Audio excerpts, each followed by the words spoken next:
আর কি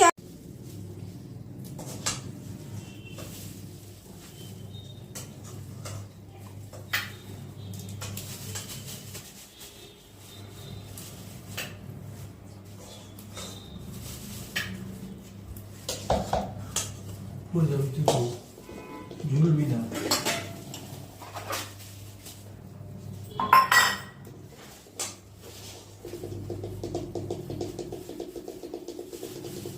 good boy. এবার বলো আর কি, জিজ্ঞেস করো। আর কি ওই প্যাকেটগুলোতে হবে না, ওই যে ওইদিকে প্যাকেট, ওইদিকে ছোট একটা আছে তো বাবা, ওই সাইডের প্যাকেটটা দিয়ে দাও তো। হ্যাঁ, এটাতে গাজর ঢোকাও, ক্যারেট।